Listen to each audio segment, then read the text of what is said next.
James's special coal. James was cross. The fat controller had sent him to collect Welsh coal for Henry. "It's not fair. I have to cover Henry's trains when he's sick, and now I'm his errand boy? Ridiculous!"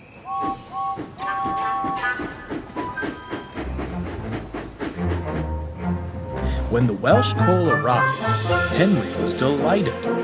He'd never felt so well in his life. The fat controller had signs placed near the coal bunker, which read, "Special Welsh coal, for Henry only." The other engines understood and respected this. All except James. "Look at him, swanking about," James complained to Edward. "I fetched it for him, and I don't even get a thank you." "I'm sure it's appreciated," Edward smiled. "I must admit that coal has done wonders for Henry. Imagine what it might do for us." Edward meant this in jest, but James smirked. I wonder." "Get that idea out of your smokebox," frowned Edward.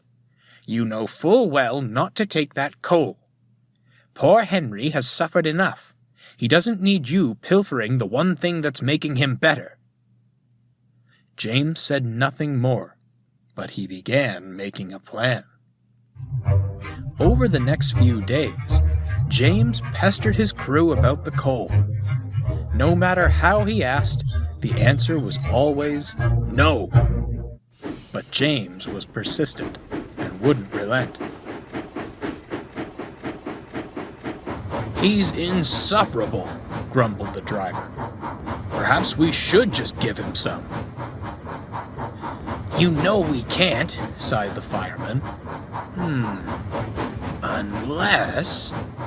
The fireman smirked and whispered his idea to the driver.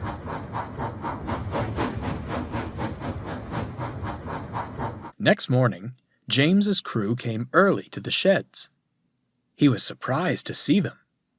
"You know, old boy," whispered the driver, "you're right. You do deserve some of Henry's coal. Let's hurry to the bunker, but keep quiet. We'll be loaded up and away before anyone notices." James was giddy, but did his best to contain his excitement. James backed down to the coal bunkers. He couldn't see what his fireman was doing, but he didn't give it a second thought. He sizzled happily. I'll show them, he thought cheekily. What James didn't know was that his fireman was shoveling regular coal into his tender. He arrived at the big station full of pride. He had plenty of steam, and was so early that his train wasn't ready. "Never mind," he scoffed. "I'm so strong, I'll have this sorted in no time." Soon, all was ready, and the guard blew his whistle. Here we go, James chortled.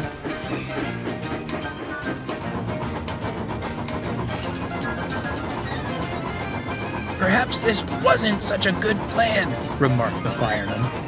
The driver, trying to keep his balance, said nothing.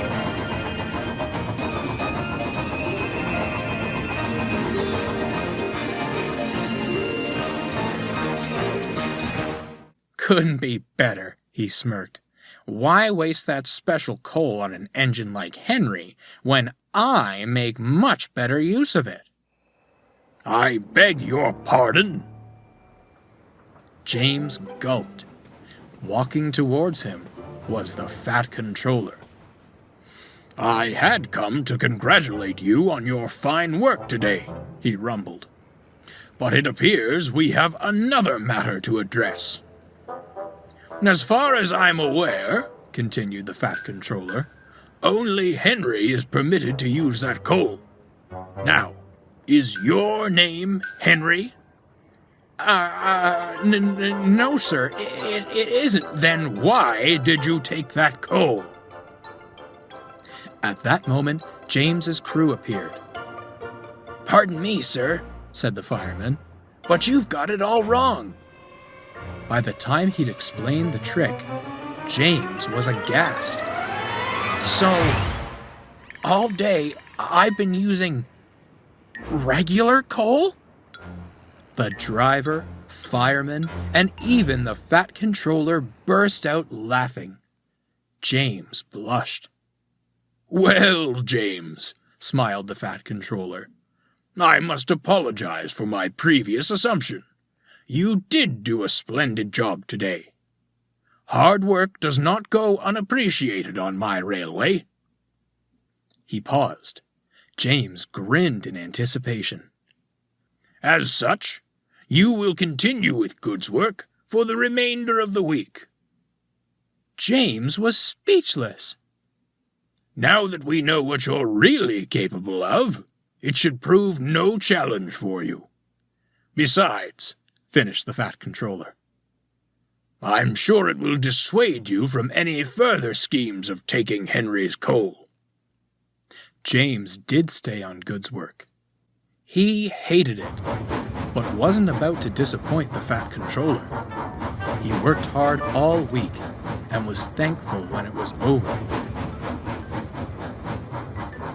He was going back to the sheds when he saw Henry and Percy at the coal bunker. "You know, Henry," giggled Percy, "this coal makes me feel stronger than ever." "Sounds to me like you've taken James's special coal," laughed Henry. James said nothing. He just sulked in the shed.